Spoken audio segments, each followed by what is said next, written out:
Welcome, everyone, to another episode of After School with the Admins. My name is Marco Torillo, and I'm here with LaShante James and Desmond Caldwell, and you are After School with the Admins.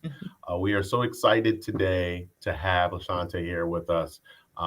She is the high school assistant principal of the year for the state of Connecticut. Big ups. Thank you. So excited to have you here. I'm also a high school assistant principal, and Marco is a middle school assistant principal. And so I am really excited, not that I'm not always excited to talk with Marco, but I'm really excited to talk about some more high school specific content today.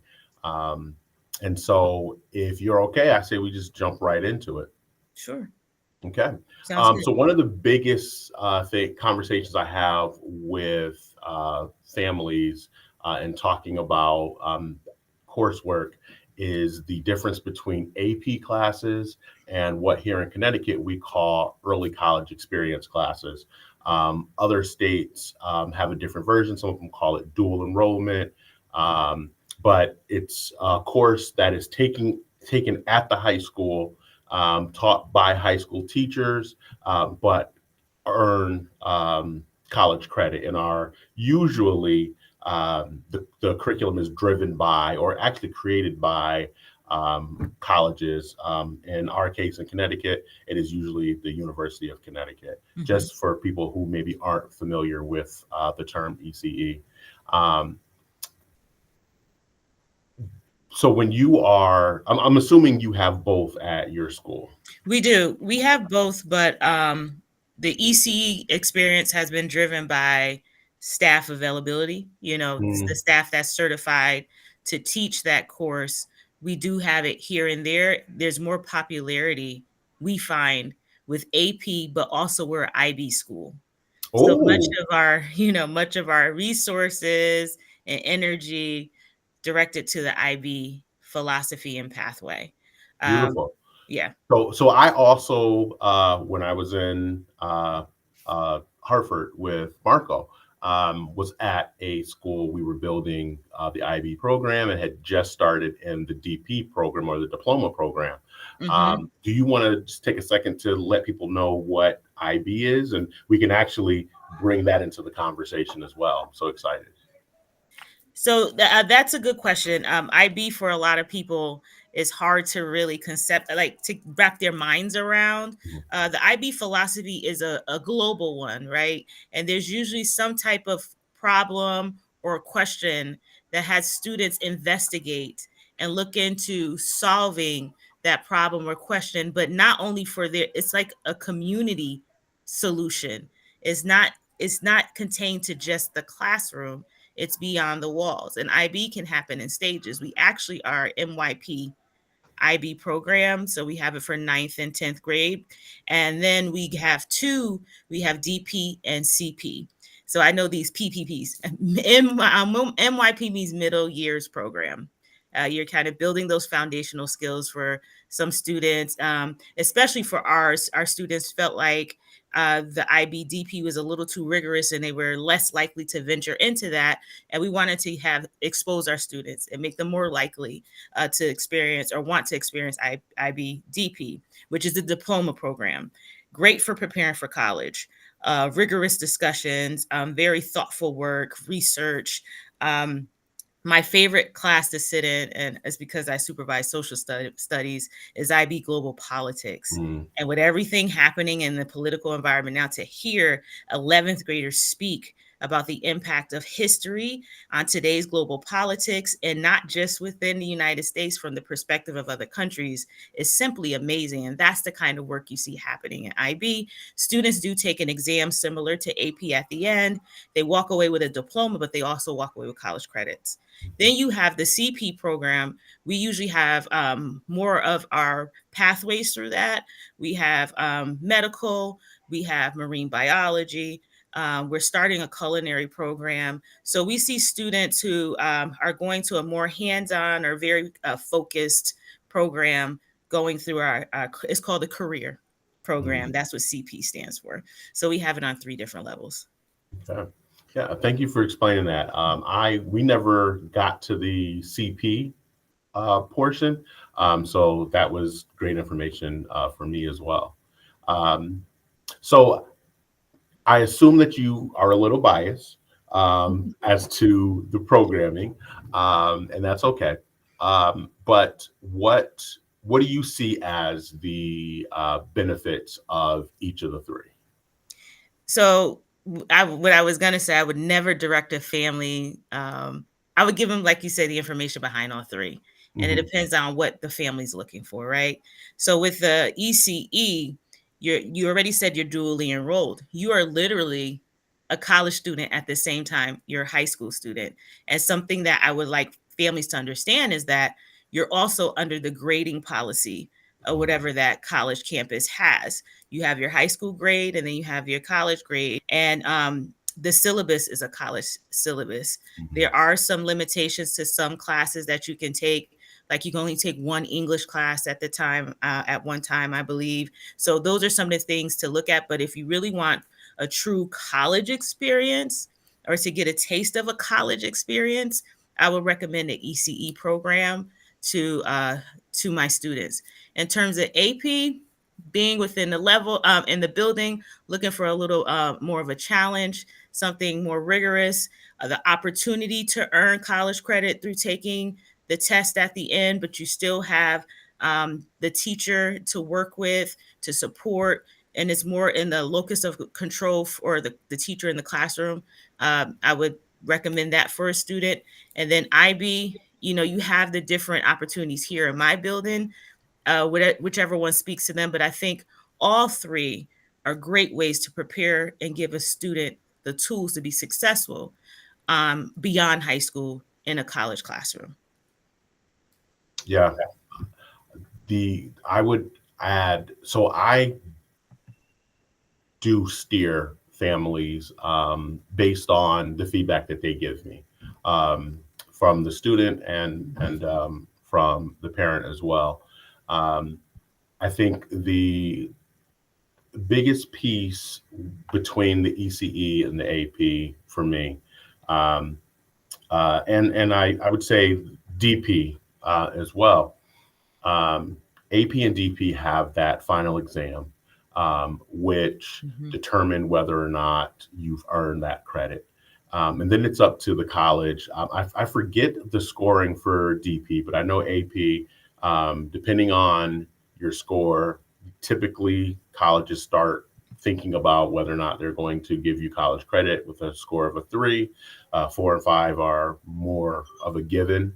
I'm not sure. I forget the grading for DP, but those scores, colleges all across the country, regardless of where you're going, are more likely to accept those.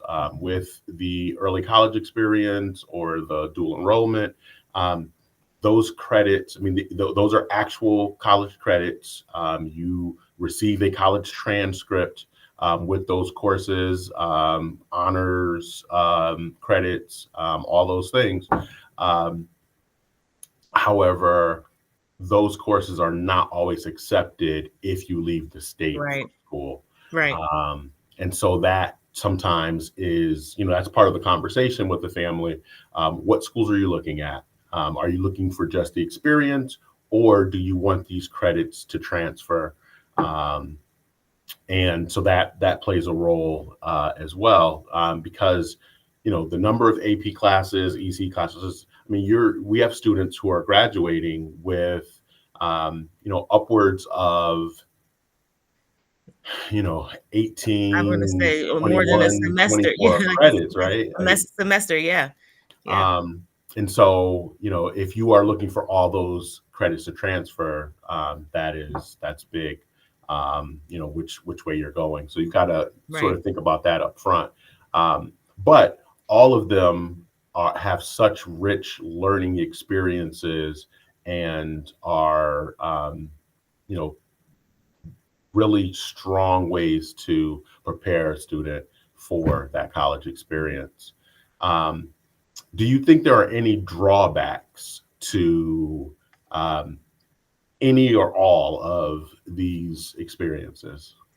What I will say is there needs to be a balance for every student. And what I'm finding more often now, especially with the mental health crisis we're experiencing with our young people, anxiety, this need to feel perfect, and with social comparing each other and social media, is that the students who take these higher level classes often have a breaking point. So I think the drawback is making sure our kids aren't overloaded with these classes when they're taking them.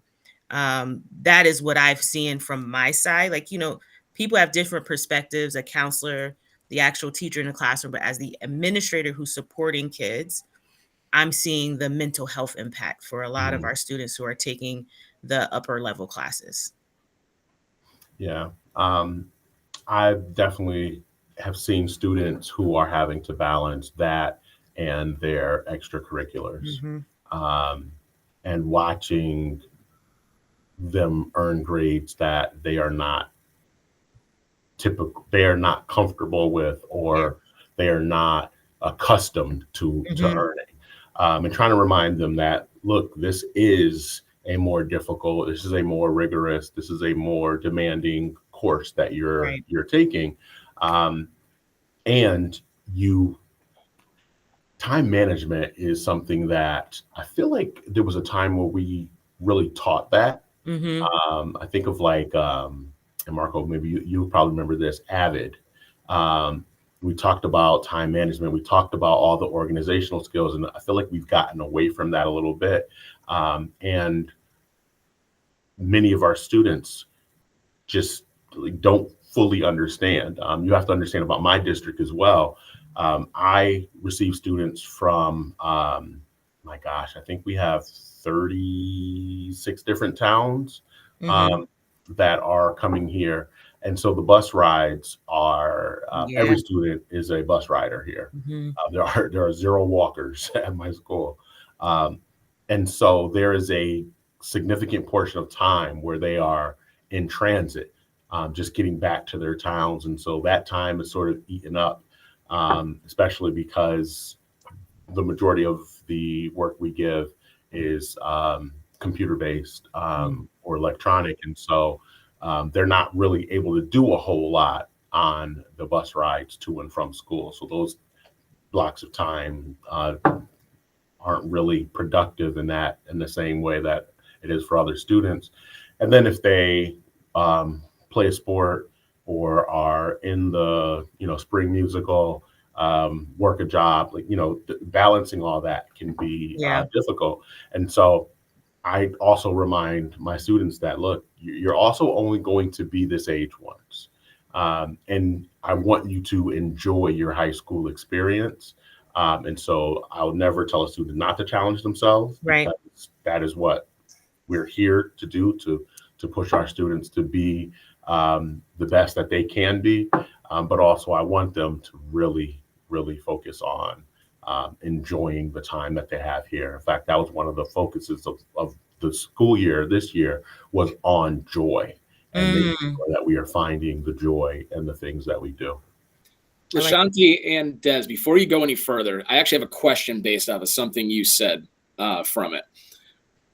You made the statement about how sometimes students who are in these classes are struggling, and it's not something they're used to. And it's a problem sometimes for them. And, we talk about that breaking point because of the stress levels and things. I guess my question back would be, why is it that these classes are considered more rigorous or are a struggle for students, and they're not getting the same grades, say, for it? Is that a situation where we would say our own academics in our schools are not as rigorous and we are, we're not preparing? Or is it a situation that there's a piece that's asking that goes above and beyond, or they're missing blocks of support they need to be able to accomplish those? Because most of these students, and you can tell me if I'm incorrect or not, are the upper grade levels who are taking these ECE courses or these APs, not always, but just are in that middle ground of it. Is it they just haven't received those skills yet for it, or is it that there is more demand? I'm just wondering on that part, because it brought up a question in my head, like, are we not preparing them to be able to take these at this time? Because we know they're going to have to take classes like that when they get to college and do all their classes like that. Or is it a situation that they're just not, like, we aren't providing those skills, or is it it's too early for them to have those skills yet? Either one can answer. It was just that was floating around in my head as you were finishing your conversation piece. I'll let Des start since I've been going first. Okay. So that's a loaded question. And so we start with the assumption that every student wants to go to college.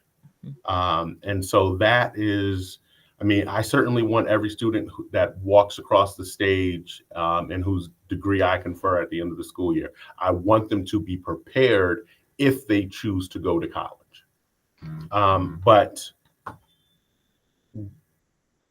we are held to the standards, right? So whenever we stand in front of students and we provide them with a curriculum and we are creating lessons and we are teaching for them to learn, it is the standards, right? For the most part, it's the Common Core standards, right? If students are proficient or advanced within those standards, they should be prepared for college, right? Students can begin to take AP classes at my school in 10th grade. We are in 10th grade, we are asking a student to take a college level course if we allow them to take that course, right? A 10th grade student is not typically prepared to excel at the college level, right? Otherwise, hypothetically, that student should be in college, right? So, I mean, it's not as simple as that, but so I guess taking a step back as well. So at my school, we are making the transition to standard-based grading. And so we are really, really focusing on standards, focusing on rubrics, focusing on assessing the skills of our students, right? And so we are currently battling this idea of, if a student hasn't met the standard in, say, November, when that first report card is ready to come out, what grade should we be assigning to the student for a standard that they're supposed to master by the end of, say, 10th grade, right? So there's that conversation that's in play as well when we start talking about grading. And so that's always in the back of my mind.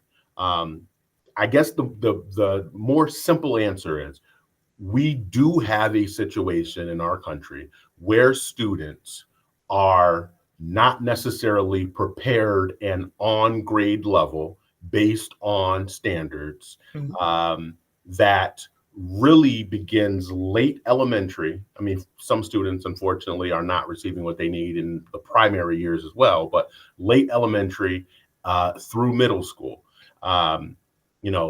We think about so many situations where students make it through middle school with one or fewer certified math and science teachers, right? A series of subs or people without certifications or licenses from 5th grade through 8th grade, and then they hit high school, and we are expecting them to be ready to tackle the high school level work. Never mind, then we're saying, hey, there's also this opportunity for you to earn college credit and take this say chemistry class in, say, 10th grade at the college level and potentially earn college credit for this course that is going to be more rigorous and ask you to learn more on your own outside of the classroom. And the learning experience in the classroom is applying the information that you needed to learn and study and internalize yourself. Because we're not going to spend the class time walking through all of the learning the same way we would if this were, say, even an honors level class, right? So much more of it is on you to learn it yourself and then come to class and apply it. I feel like I talked for a really long time. No, I think you covered like a lot of it. Like you said, it was a loaded question, and then it's also situational too. I also think about the amount of stamina for our students. Even the way we test students with unlimited time, they can come back and do it later. We find a lot of times when it comes time for the SATs, our students tire out very quickly because they're used to the state tests where you can come back the next day and continue, or even some of our formative assessments like NWEA, you can stop it and resume after another class period or something like that. So stamina is another big thing. When they get into these courses, like you said, they have to be able to push through, and they have to have that intrinsically to do that. But then also the part where teachers can't stop the pacing. And I find that happens a lot, especially, I know we'll talk about math in a minute, but our upper level math classes, I see that with our students who aren't used to failing or don't know how to fail forward, or even don't have the confidence to self-advocate and ask for help in those classes. So I think you covered a lot of it, but just to add some of those things I was thinking about, stamina. Could you expand a little bit? I love that the term fail forward. Could you expand on that a little bit? I think, and I'll give you this story. I was building this stand for my new, was not new, but my vinyl record player. And I put the parts together wrong. I was like halfway through and I was like, oh my gosh, it's upside down. So I said to my son, I was like, I made a mistake on this. What should I do? And he was like, well, you can undo the screw. He's only 10 and try again. And I said, and is it bad that I had to try again? And he was like, no, you're still going to have the stand that you wanted. So some of the kids don't realize it's okay to make mistakes or to fail, but knowing that having a plan on how to recover is really what's the work that that growth mindset. Many of our students don't see it. They have this shame around making mistakes and failure, especially when they've been academically talented for so long or seen as such, and now they're in these challenging classes and they're not doing well. So just teaching our students how to recover from that, or learning from the failure. Where are the gaps? Where are the pitfalls, and how do I recover from that? So I feel like this is a good lead in to talking about tracking, which I guess before I even go down that road, like what are, and Marco, I think you can join this as well. Like what are thoughts on tracking? Personally, I think it's a detriment to many students. And I think it goes into the belief that a student can't do something, and we've made that decision for them in ninth grade. In some places earlier than that, determining on if they have any sort of tracking for math classes, or even for some of the foreign language classes, things like that. You've made decisions for those individuals and never given a chance to see if they can, like you said, fail forward. And I think that's something that comes into play. Like I'll always give the example of myself. I never took an AP class. No one ever thought I could take an AP class when I was in high school. I lived through the full tracking, and I did my courses. I wasn't even spoken to about it, so I didn't have an even clue what an AP class was. I had friends that took them, but I didn't know what they were. I thought it was just another version of the same exact class I was taking. It was just, that's all it was.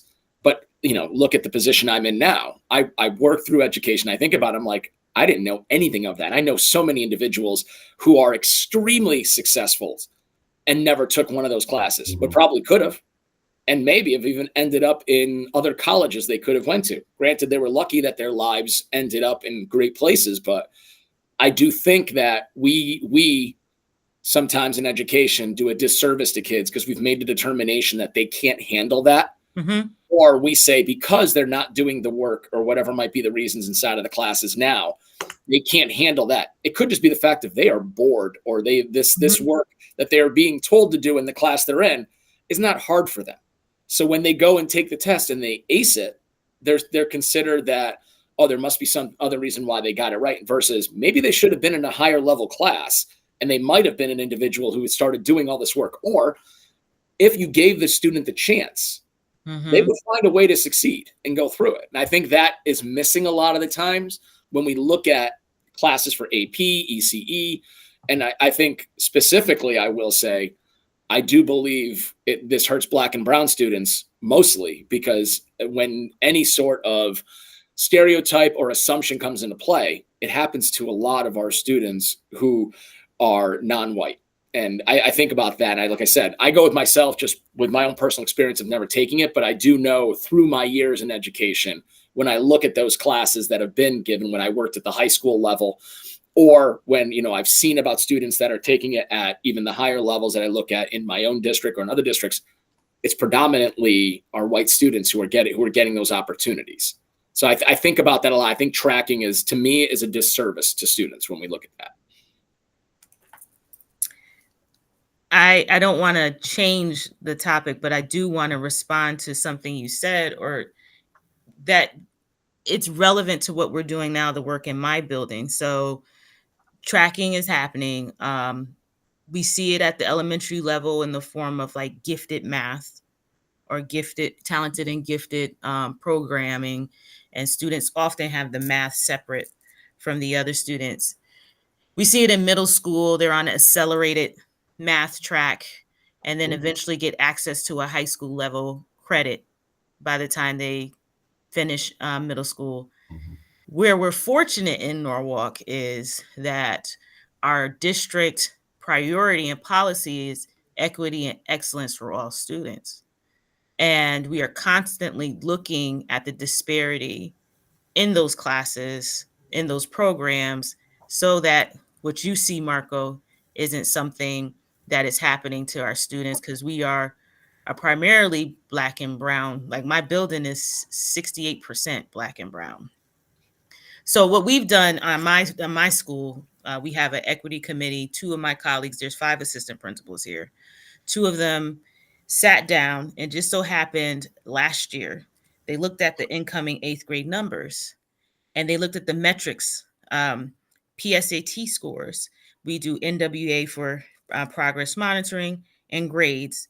And there were a number of Black and brown kids who had not been recommended to honors classes or into the algebra track. So they first thing they did was call a meeting with the incoming middle school principals, which happened to be right down the street. We're on the same road.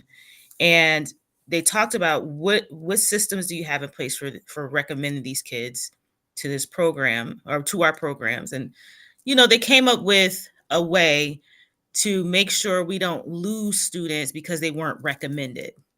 So when they're coming up through the scheduling process, we already know to look through the students that are incoming to make sure they're in the right classes. And so we saw a tremendous shift in the populations of our classes, to the point where when our district did their rounds, they come here and they do class visits, it was visible. You can walk in the room and see that the demographics has shifted. Now there's still a lot of work to do, because now what we're seeing is there's a presence in honors classes, but the AP classes are still looking a certain way, and the DP classes are still looking a certain way. We only had 1 Black student last year graduate with a DP from the DP program. So that is the work we're trying to build from the ground up now. So to your point, it has been something that's impacted our students of color more than others. The other thing I was thinking about, and I'm trying not to lose my train of thought here. We did a study during our administrators retreat, we read, and I can't think of the article, but we read an article and it talked about, I think it was like equity of math. And it talks about if you put students in a class, no matter what level they were on, but they were doing grade level standards-based work, they rose to the occasion. They performed better than they would have if you gave them the work that was on their grade level. When you expose them to the standard-based assignments or tasks. And again, that's part of our district's push to making sure we're giving standards aligned work in our classrooms, no matter what the student's level is. So I just wanted to just say, like, it's going to take very intentional work from, and our equity team is teachers, there's a counselor, there's a librarian, there's administrators. So it's a team of people looking at this data and coming up with ways of addressing how tracking or disrupting what tracking does for students of color, specifically in our building. And it's been working. We call it the honors cohort for now, because it's just a way for us to identify the kids, be able to find them. But also there was a piece about a sense of belonging with that too, because once the kids got into the classes, they didn't feel like they should be there. Because the kids who were already in the class, we talked about tracking, have been together since elementary school. So they have they have study groups. They know each other. They're partners when it's time to split up and do group work. So the students who are, recommended to go in because we realized they were being left out, they now didn't feel like they had community.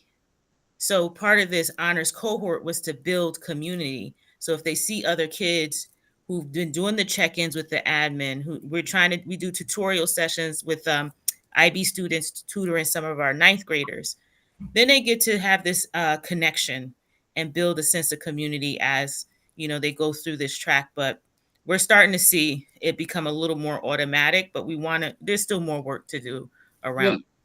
I love that you made that statement about looking at why those students were put inside of those different classes. That was actually something that we started to do for our eighth graders going to the high school. We were having the conversation, which we normally do. And the way I kind of always put it toward, and it's going to sound silly when I say this, it was almost just determination of who's going to make it into the national, the NCAA Division I football, where you have data, and then all of a sudden it's the eye test is what really makes the final component of it, of who gets in and who doesn't.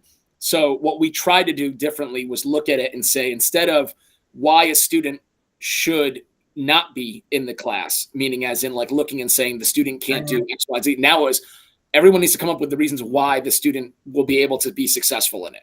So we tried looking at it from a different lens, which changed the demographic of the numbers, I'll put it that way, of who was going into these classes or who we believe could go into the higher level classes, because we were trying to find the positives versus looking at straight what's the reasons why a student is not going to be able to do it, which helped a lot for us for that. Yeah. And to go along with the statement you made about, especially with like the math area of it, we actually saw that ourselves, that students that were in our accelerated math classes back in middle school, when they got to their sophomore years of high school, were missing fundamental skills that they would have gotten by going to grade level math classes instead. We're missing that now because they didn't go over that when you get the accelerated track. You've already jumped to new ones, and it's the assumption that you already know it because you're taking a higher level math. You know these basic skills that you would have gotten. So those building blocks were missing. And now they were having problems in their math classes, and when they were sophomores, needing extra support because they didn't understand how to do some of the things that were taught to that should have been taught to them in that middle school level instead. So it's just interesting with those two pieces, because that is something that at least we saw too in my district. Yes, what about your thoughts? So I love I was actually looking for the article, LaShante.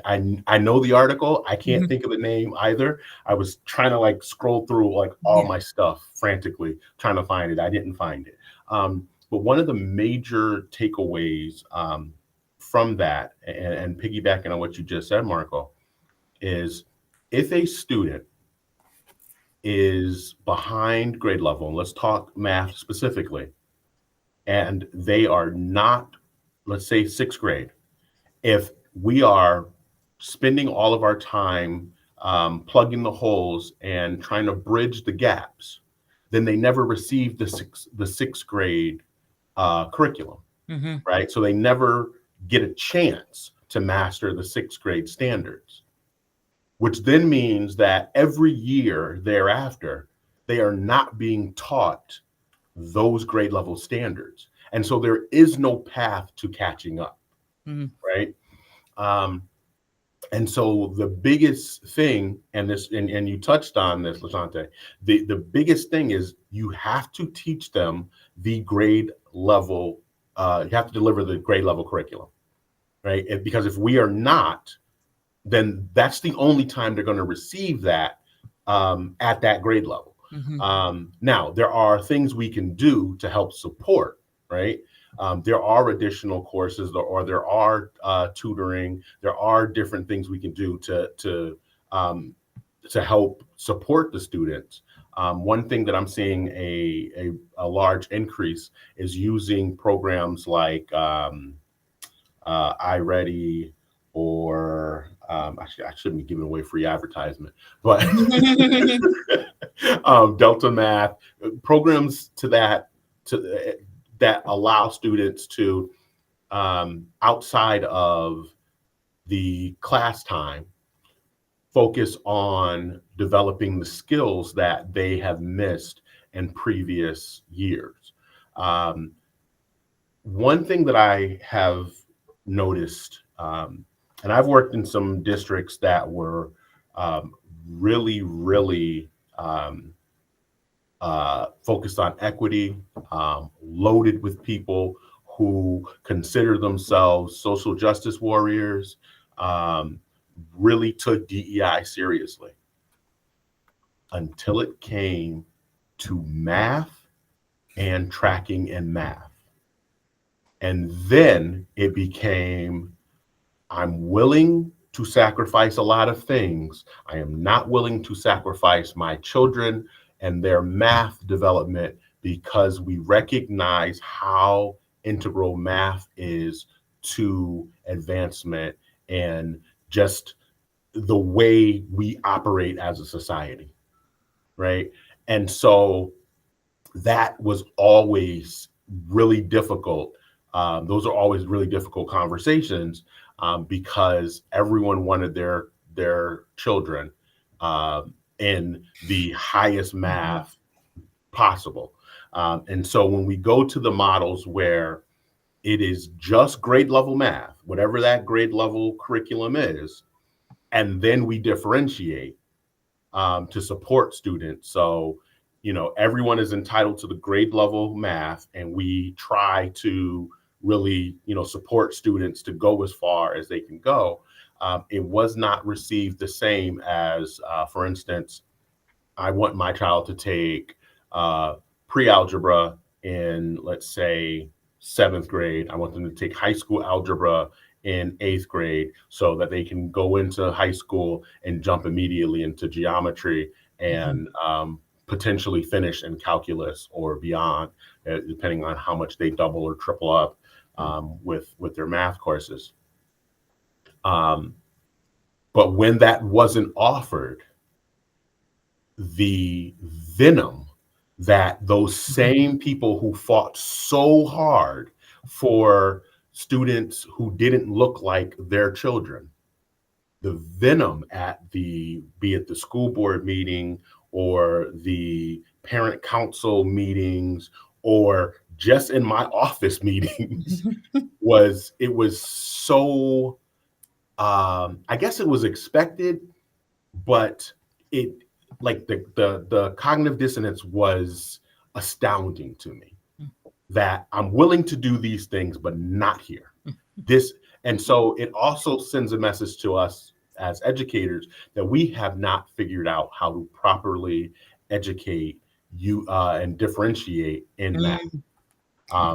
So I want to shift to talking about differentiation, if everyone's okay with that, or is there anything that needs to be sort of said to wrap up the tracking? I thought that was a good segue.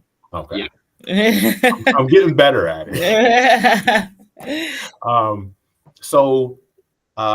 I found that the words rigor and differentiation have become buzzwords at this point and almost curse words to some people because they are so tired of hearing it. Yes. And I don't know that we have a hard definition for it. I'm not going to put the three of us on the spot to like define it. But who benefits from differentiation?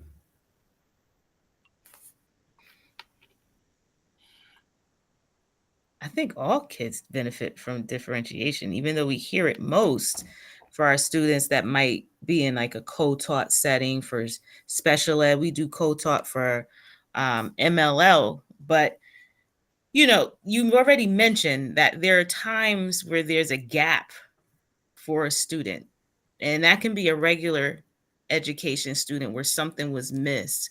So there's an opportunity there to provide some differentiation. So I think in a classroom setting, anyone could benefit from that. I think we came the closest, I would say, when I was a middle school AP and we were doing block scheduling and we had the small group rotation. We were able to use NWA testing, which gave us kind of like where students fell on what we call the learning continuum. I know we're not like plugging certain products here, but on the learning continuum, which had the standards and where the students' entry point was for learning according to that standard. And we were able to group students like that so the teacher could provide leveled instruction for that student to catch them up to where they needed to be for that standard. And that was across and all grades and any kind of level. So I mean, for me, I would say anybody could benefit from that, but that's the only time I really saw it possibly work. I agree that, conferencing with some teachers, they say, I differentiate. Well, and you try to pull out a concrete example, but everybody has the same text. Everybody has the same prompts. So I don't think it's not something that's been taught in teacher prep programs, and it's going to be something that constantly has to be covered in professional learning in our buildings and what we do as leaders, because people don't know what it is or how to implement it. And I think it gets harder the higher kids go, like in high school, like, elementary, I think they have it down to a science. And you have that one group of kids. And even with our middle school, the teacher only taught 3 classes, but she was able to still, with the small group rotations, differentiate for those kids. Once we get here, it gets very, very challenging with the number of students that high school teachers teach, and also the number of the various, not topics, but the various classes they teach within their content. Yeah. The planning part is where we kind of lose it. Right. And so building in to their, and I'm talking about high school teachers in particular, building in the prep time into their daily schedule. Because so for us, our teachers can teach up to 3 different courses, right? And so if you teach 3 different courses and you have a 45-minute prep period, for anyone who hasn't taught, 45 minutes is not enough time to plan one lesson, never mind 3 different lessons that are for 3 different courses. So if I'm a math teacher who is teaching geometry, statistics, and let's say pre-calculus, those are 3 very different courses, and 45 minutes a day is not going to make that happen.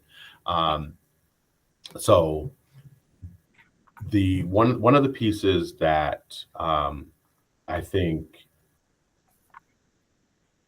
is an error on people's part is when planning, typically the initial lesson plan is planned either for the highest students in the class and then they sort of differentiate down, or it's planned for the students who struggle the most in the class, and then they try to differentiate up.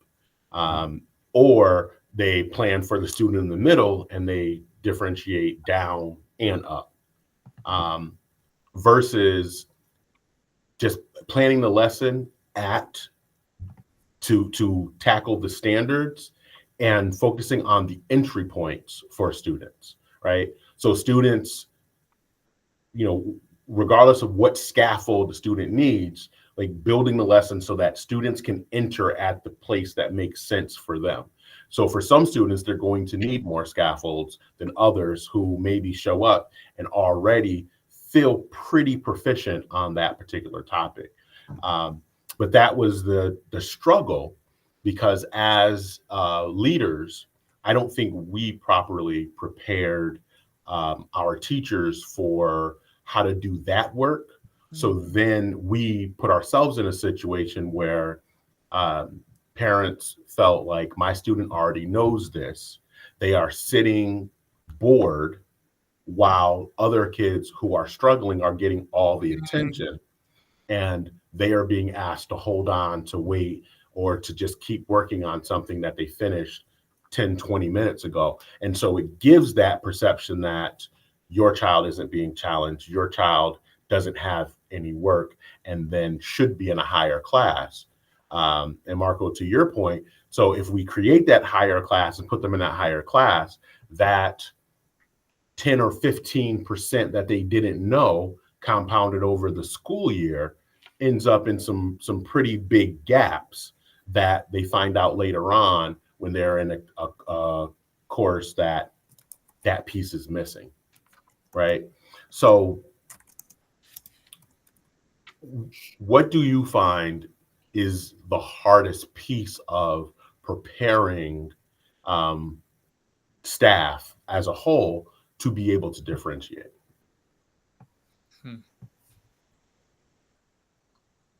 I think honestly, it's sometimes breaking the belief system that they can't do it. Because I think you think about it, a lot of it is the tier one process, what you're doing in the class already for each student, for how it's looking, what needs to be done. And then when we find those skills, or the second part could be being able to identify those skills that are missing, that they need support in, to be able to come up with how are we going to give that extra support to those students. So I think the belief is, like some of the things that were said here are that I have so many kids, I can't do this. There's no way I can progress monitor them. But sometimes it's not. It feels more like a daunting task than it actually is. And I think that happens to be something that takes some time to break with staff to understand it is possible and they can do it. Yes, we do understand it's when you have more students and you have multiple subjects, it is a little more difficult to do. But a lot of it falls right into the best practices they're already doing. It's just how do they then support or monitor to make sure they are getting that student what they need to check and move through, versus thinking it's now this creation of something completely different than what they were already doing. And now they have to do that on top of the work. I think it sometimes comes into exactly what we deal with a lot of situations, is the belief that it is something more I'm being asked to do rather than it is literally involved in everything you're already doing. Another thing. I think that's where it falls a lot of times, when it's not really something new. It's not really something more. It's already embedded in the things you were already doing. And once you set it up and do it, it is easier to continue and replicate for any time it happens for another student down that road. So it's not actually much more. It's the same thing. And in the end, it's a front load that has dividends as time goes on, because now you're not needing as much as you were going to as you keep going down the road. And you're going to see more successes with those students. Yeah. I agree. Mindset for any kind of change, right? You're trying to make, or any kind of shift you're trying to implement. A lot of times it's the mindset. I think that is the hardest part. I think one thing we try, mindset is one thing. Also having kind of like, I want to say a plan when you go in, or a strategy to combat those questions that they ask, like, so when am I going to find the time for this? Those type of questions. And so one of the things we've tried to do is build that into teacher team meeting time. So like it's aside from the planning. This is the team time where they pick a focus group. So what is the standard that you are trying to meet here? Who are the kids who have not mastered it according to the last assessment? This is our focus group. When are we going to reteach? What were the outcomes? What does that reteach look like? And they do that in a team of 3 or more. And they track it on a spreadsheet, and that's part of their PLC. So we try to make it smaller, because when it was bigger, they had to look at a larger group. We weren't going anywhere. Yeah. So we had to give it to something tangible, something bite-sized that they can actually have some success with, and then build off of that. But I agree, Marco. Mindset is really challenging to shift, especially with more veteran staff members. Yeah. And for me, talking about mindset, one of the things that I try to stress is the alternative is tracking, and students that end up in below grade level, or whether we call them support or remedial or whatever language we're using, students that end up in those classes never make it out of that track. And we know what all the social and legal implications are of students who are forced into those tracks and don't make it out of those tracks.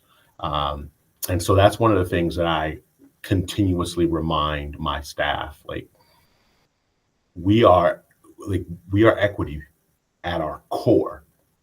And we know where, if we go back to that, we know where we end up, because there is every one of our careers, we know that is what happened. Like there is no pretending like there was a different outcome. And if we can find 1 or 2 students that are outliers, we know that 99.9% of students who we put in that situation finished or didn't finish in that situation. Didn't finish meaning didn't make it to graduation. And so I try to make sure people understand the why. And this is part of the why. You know, like you, specifically my school district, like you came here to not continue and perpetuate those outcomes for students. We're not going to say, hey, it's easier if we put this group together and just focus on this one thing, versus we're going to put this group of kids together and we're going to focus in multiple directions at the same time and make sure that all students are getting what they need. I wonder, though, if part of what you're saying, though, is under the assumption that all staff believe all students can learn. And I don't mean that as, I know it sounds terrible when I say that statement, but I do wonder sometimes, where I think that's where tracking comes into play, where there are those individuals who don't want to remove tracking, where they may believe that every student can't be as successful as the next.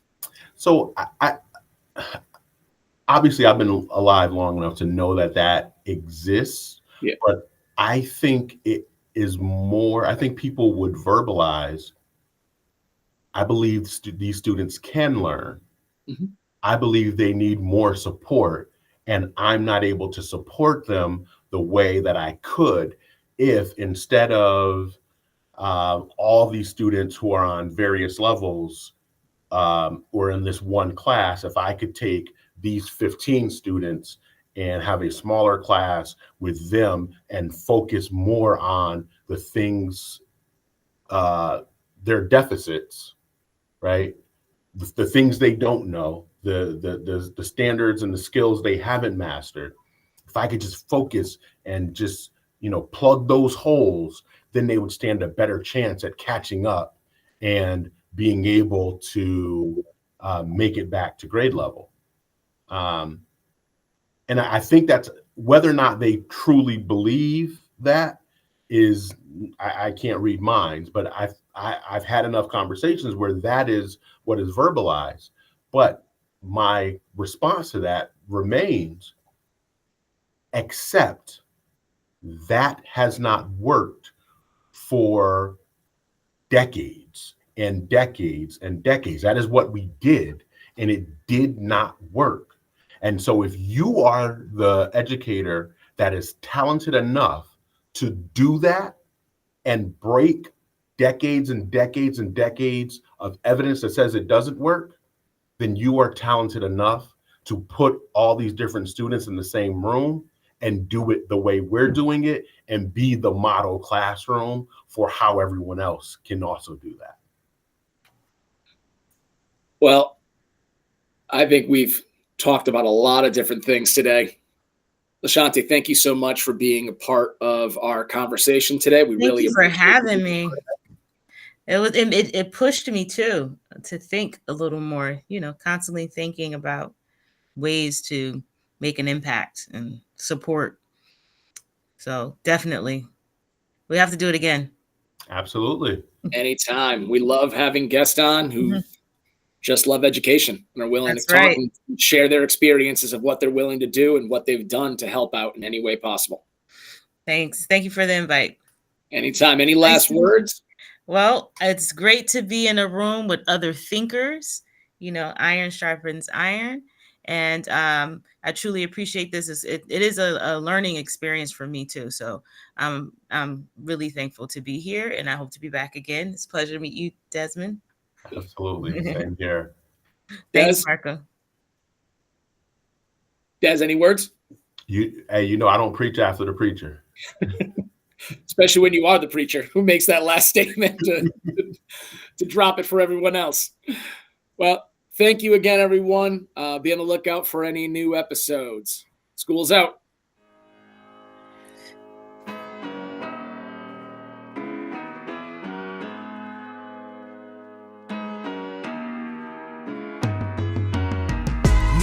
You all will be missed. Until then, I gotta blow you a kiss. Until we meet again on that other side, this my rhyme. We all love you to the end of this time, always.